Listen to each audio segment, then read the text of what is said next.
Nós convidamos a todos a buscarmos a sintonia feliz,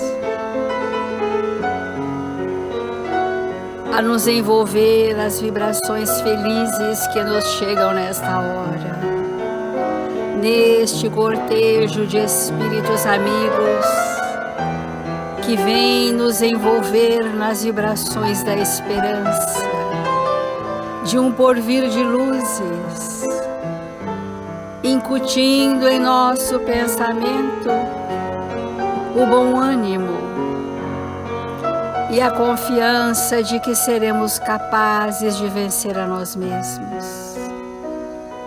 Quanto somos agradecidos, Senhor Jesus, amado Mestre, por tudo que a vida nos oferece, por esses momentos redentores da humanidade, pelo ajuste às sábias leis que nos regem a consciência. Nós te agradecemos, Senhor, nesta manhã de luz em nossas vidas, pelos caminhos que se abrem, pelos convites que nos chegam. Nós agradecemos, Senhor, a presença de todos aqueles que comungam conosco o ideal de servir em seu nome. Obrigada, amigos queridos, obrigada, Senhor Jesus, e que assim seja, Mestre.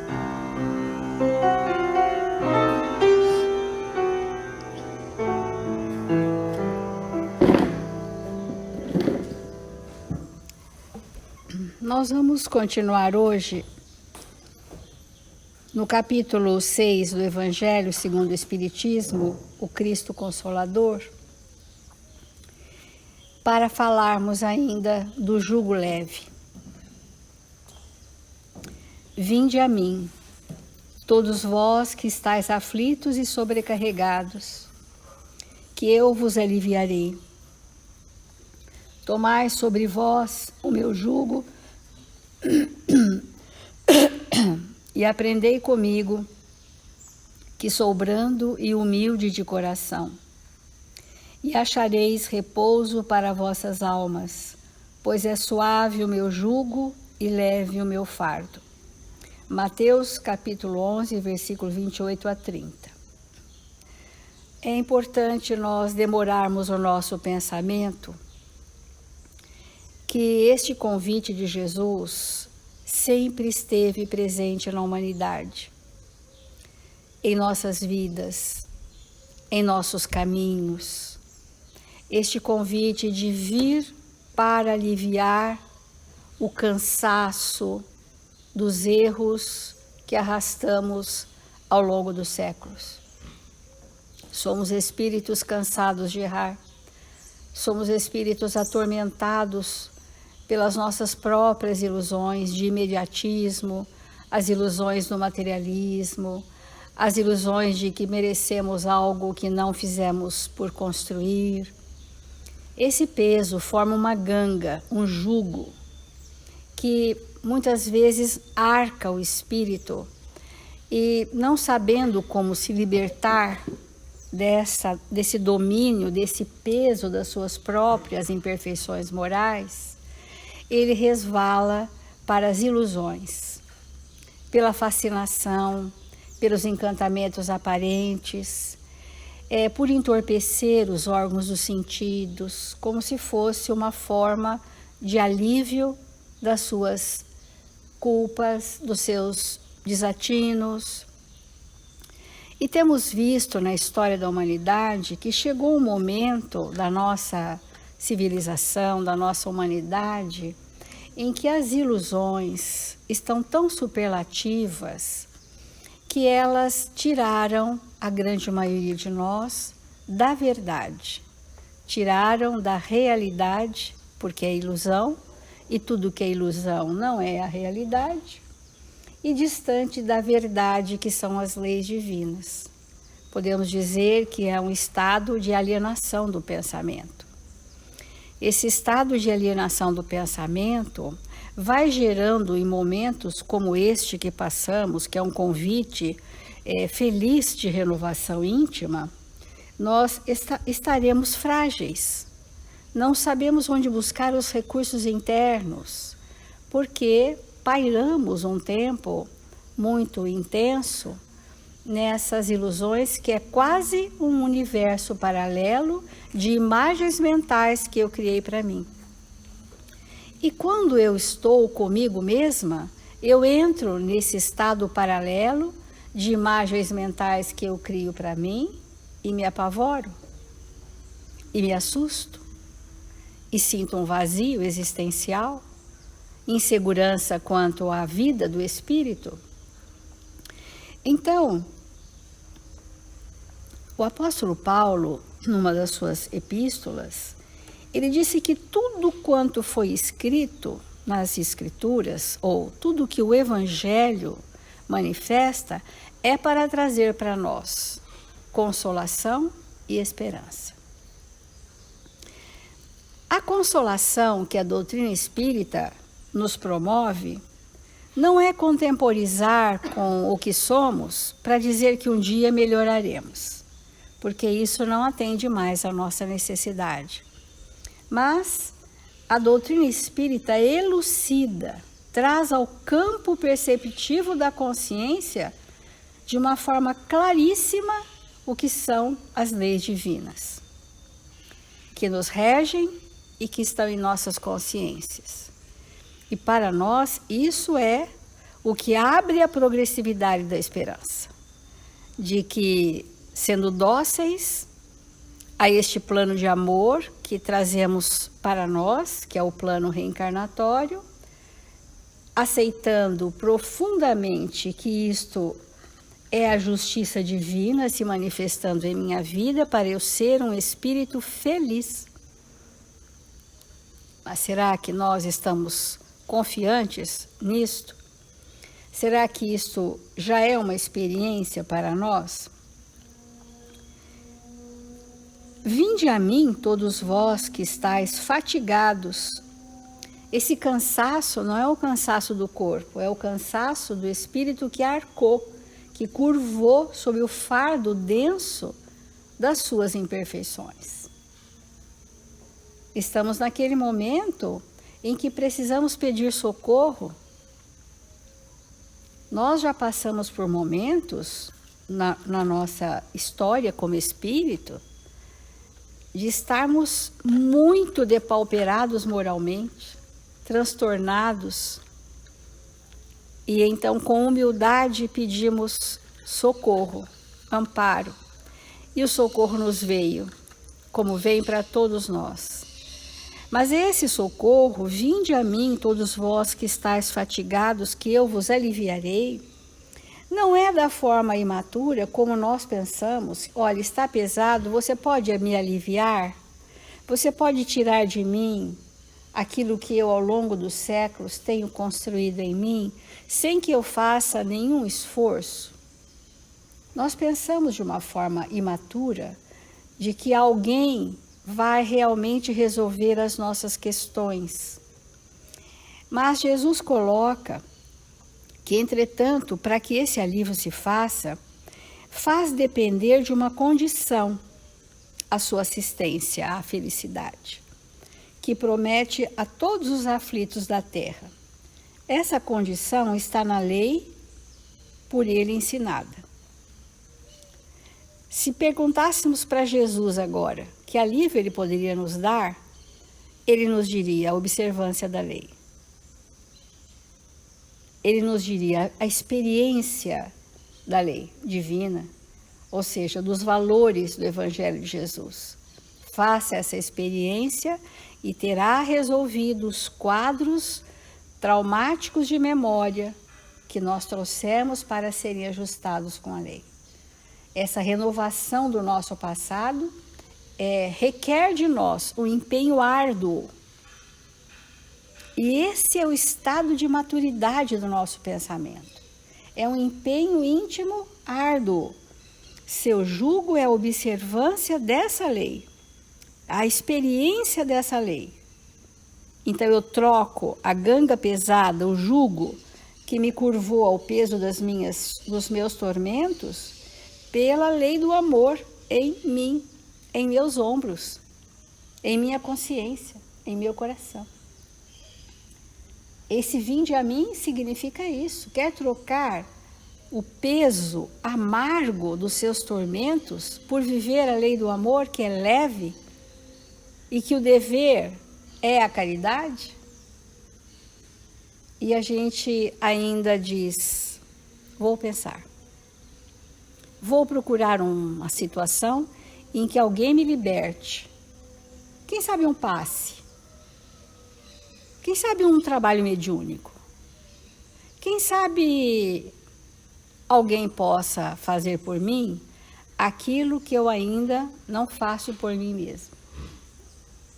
Vinde a mim, observar a lei, para que a única coisa que a lei nos impõe como dever é o amor e a caridade. Vamos pensar um pouco sobre isso e gerar em nós recursos. Nós estamos num momento bastante significativo da humanidade, onde nós estamos sendo convidados a evidenciar quem somos verdadeiramente, porque diante de situações, às vezes, intimidatórias, ameaçadoras, né? Nós estamos sendo convidados e estamos nos evidenciando. Vocês concordam que nós estamos, nesse momento, nos mostrando mais como somos? Se evidenciam as nossas questões que não foram transformadas. Nós temos uma existência para nos transformar profundamente, construindo valores morais. Mas aquilo que não está transformado em nós prevalecerá nesse momento. Nós queremos também mostrar um pouco que Jesus, na condição de mestre divino, sabe que nós nem sempre estamos totalmente prontos ou para acertar inteiramente, que os nossos erros são próprios da escola evolutiva em que estamos matriculados. Mas imensas têm sido até hoje as nossas quedas.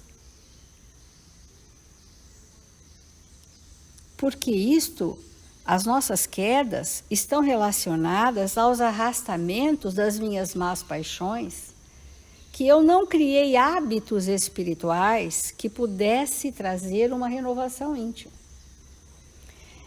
Então, nós tivemos um estudo na casa sobre hábitos espirituais há um tempo atrás, e a gente gostaria de resgatar um pedacinho disso, né? Que para que a gente possa ter recursos, não basta que nós saibamos quais são as nossas habilidades, quais são os nossos talentos, porque esses são recursos. É importante eu sentir que esses talentos ou habilidades estão a serviço do quê? Então, será que nós já temos o hábito da prece, não aquela sequência automática de palavras que pronunciamos, mas será que a prece é um estado íntimo dos meus pensamentos que geram sentimentos felizes e que me colocam numa sintonia superior acima desta paisagem sombria que a humanidade atravessa? Será que nós usamos das nossas horas incondicionalmente de forma útil? Será que nós lançamos mão de uma literatura que enobrece o meu campo mental, que alarga as minhas percepções da vida, que alimenta os meus sentimentos de esperança e que estimula a construção da minha fé, a exemplo dos grandes cristãos? Será que a literatura que diariamente nós deveríamos fazer são essas? Será que os hábitos de estar com o outro para servi-lo sem queixar-nos já nos compõem como uma característica quase que natural do nosso ser? Existem outros tantos hábitos espirituais que falaremos posteriormente. Mas se esses hábitos não forem bem instalados agora, eles não vão gerar características espirituais relevantes na identidade do espírito. Porque é o hábito que vai fazendo a função. E o hábito ele vai ficando automatizado, entre aspas, né? E ele vai ficando uma característica. Então, nas horas dos desafios, nós teremos esse recurso moral do espírito e esse recurso moral que nos dá força para vencermos a nós mesmos.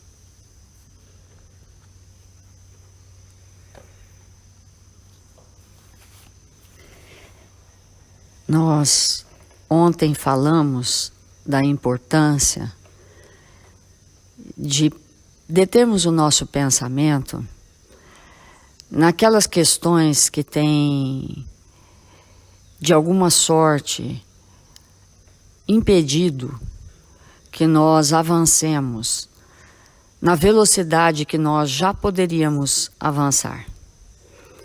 E lendo o item Causas Atuais das Aflições, do capítulo 5, nós falamos que os ilimitados desejos e os excessos de toda ordem e de toda sorte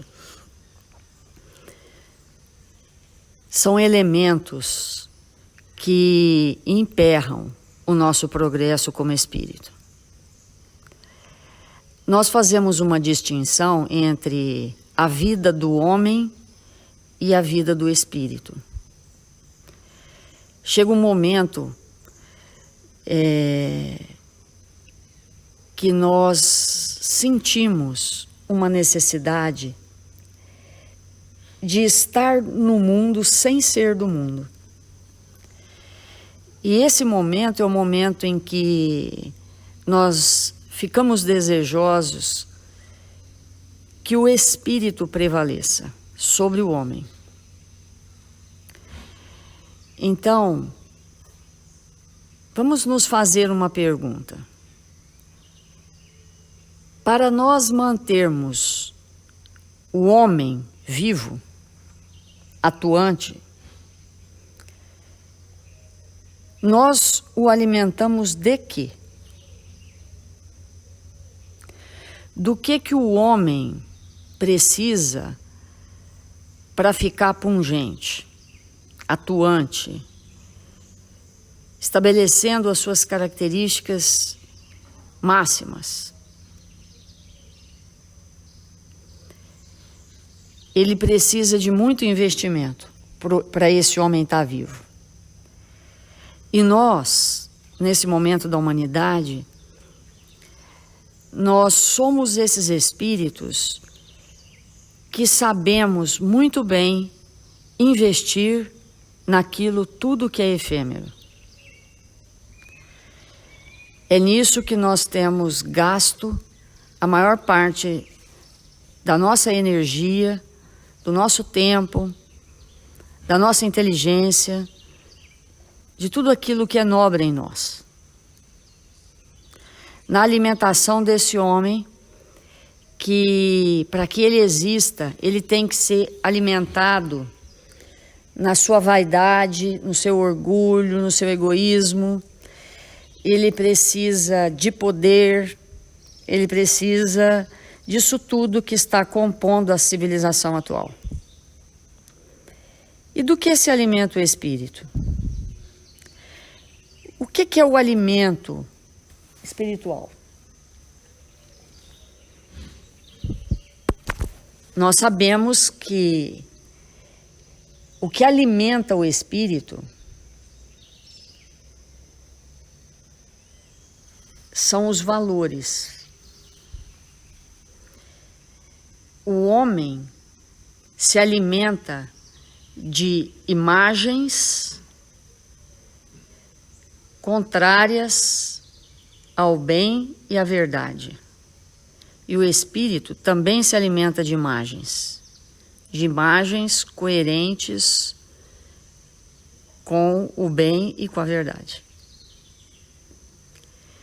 Então, nesse momento que nós estamos sendo convidados a uma reflexão profunda como humanidade, nós vamos ter que tomar decisões. E nós somos habituados a fazer escolhas. Mas decisão é outra coisa. Nós escolhemos, por exemplo, um dia, investir numa casa para morarmos. Não importa o tamanho, o jeito, a forma, mas foi uma escolha que nós fizemos. Fruto de uma necessidade, porque todos nós precisamos de um lar. Um dia nós escolhemos uma profissão, nós escolhemos casar, ter filhos, escolhas, muitas delas coerentes com o planejamento reencarnatório. Só que nesse momento nós estamos sendo convidados a fazer uma decisão, a vivermos como espíritos, a aprendermos ainda nesta existência, fazer investimentos espirituais, para que esses valores que vamos construir com muita pujança nesse momento possa despertar o espírito que somos.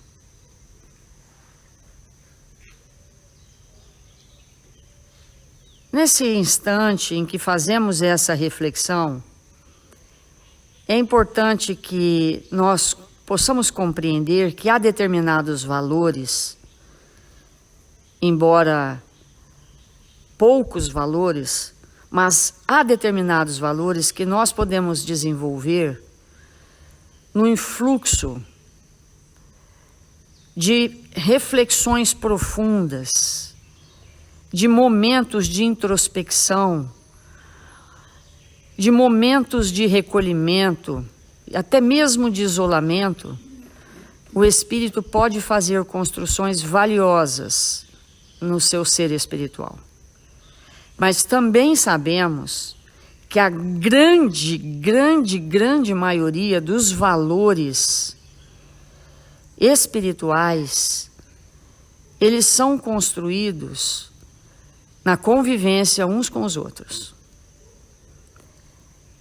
Nesse momento, nós estamos sendo convidados pelos nossos amigos espirituais a pensarmos nos investimentos que vamos fazer para os nossos espíritos.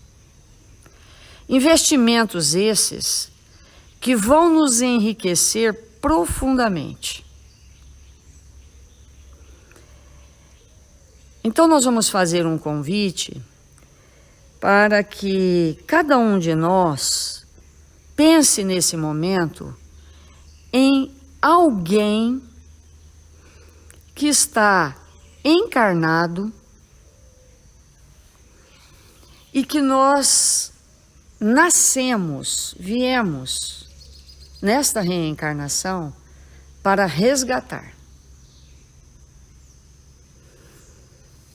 Alguém que nós ainda não aprendemos a amar, que nós não podemos dizer ainda com muita alegria e satisfação que aquele espírito é alguém que já foi objeto de profundo investimento das nossas almas, a ponto de estabelecer o amor. Então vamos pensar em alguém que faz parte da nossa família consanguínea, ou alguém que chegou como um agregado, porque não tínhamos condição de tanta aproximação, porque as incompatibilidades, as emoções corrompidas impediriam que aquilo acontecesse. Vamos pensar em alguém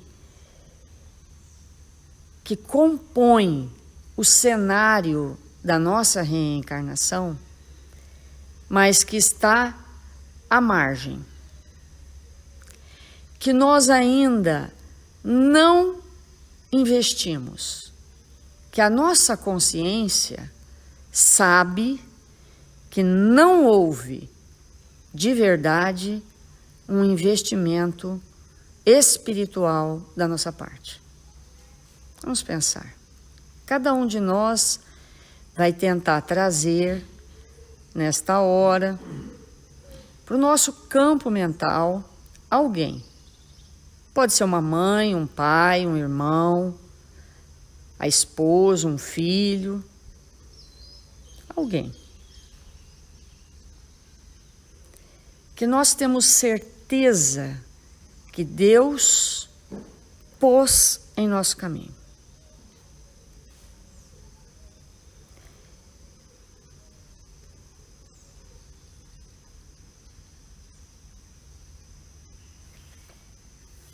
Tendo trazido esse espírito ao nosso campo,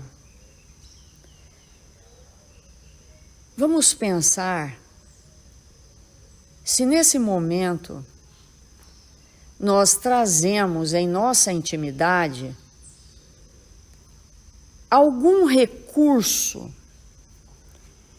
que nós poderíamos investir. Da mesma maneira que quando nós um dia resolvemos comprar a nossa casa ou construir a nossa casa, nós olhamos para a nossa conta bancária ou para o crédito que nós poderíamos conseguir em algum lugar e decidimos, não, é possível agora erguer a casa, porque nós temos X. Então, da mesma maneira que nós pensamos isso sobre o aspecto espiritual que o homem pensou, vamos olhar para a nossa intimidade e pensar que recursos nesse momento, que créditos, porque todo bem que nós fazemos gera crédito para nós. Que recurso e que créditos nós temos para nesse momento construirmos com esse espírito um patrimônio espiritual. Porque fazer deste espírito um verdadeiro amigo, uma verdadeira amiga nesta existência, será para mim um enorme patrimônio em existências futuras. Da mesma maneira que nós, quando chegamos nesta existência e reencontramos corações amigos, nós vimos aquilo como um tesouro. Quantas vezes nos resgatou de situações difíceis, porque aquele amigo estava a postos. Então, nesse momento, nós estamos sendo convidados a essa atitude que para nós será imprescindível. Estamos tendo esta oportunidade de investirmos nos próximos 12 meses, quem sabe, tudo que acumulamos, tudo que desenvolvemos, que aprendemos na construção deste tesouro imperecível.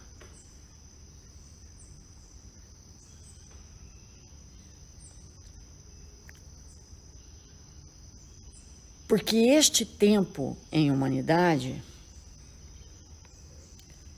nós estamos sendo convidados a decidir ações espirituais. Então, como ontem falamos, que excessos vamos banir, que desejos inconfessáveis vamos extinguir. E quem vamos buscar para resgatar e construir valores espirituais?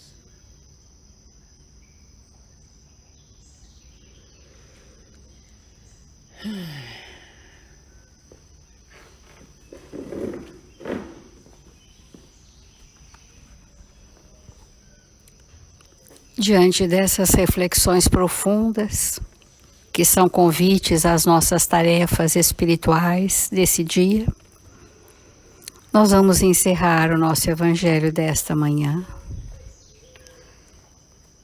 confiantes no amparo misericordioso do Mestre em favor de todos nós.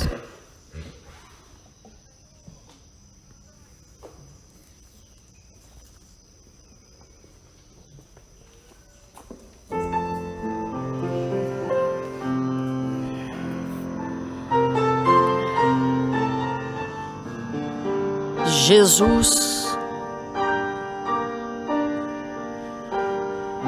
divino amigo das nossas vidas, eis-nos aqui, Senhor, desejosos de abrir os nossos olhos, de expandirmos os nossos sentimentos, de estabelecermos para nós um novo viver.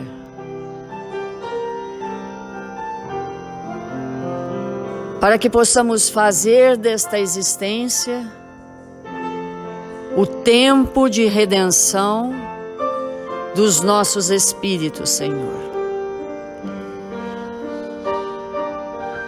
Desperta-nos o que temos de melhor.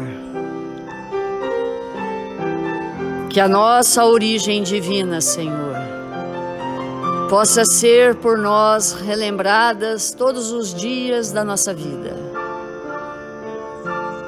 Que possamos nos entregar a ações nobres. Que possamos fazer da nossa existência, Senhor, um campo de trabalho na sua seara.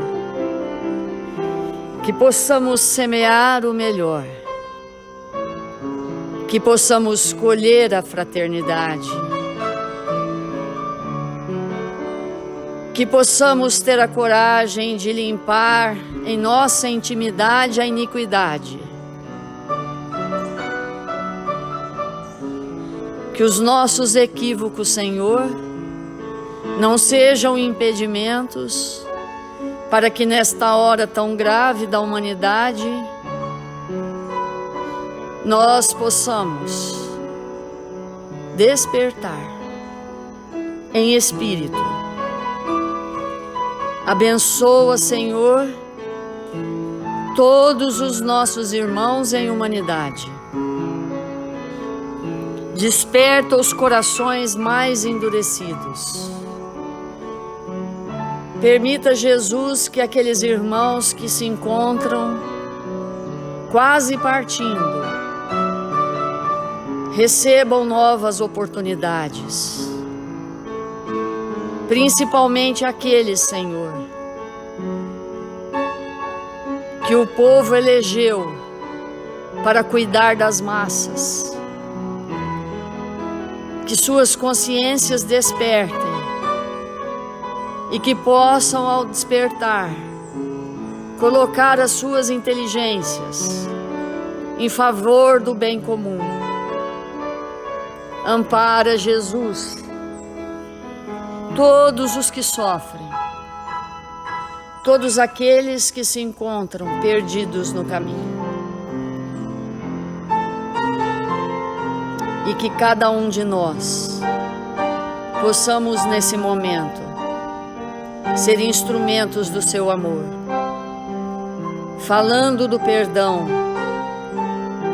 do amor, da caridade, da mansuetude, dos valores de vida eterna. E nessa atmosfera feliz, possamos nos dedicar profundamente ao nosso despertar. Se conosco, agora e sempre.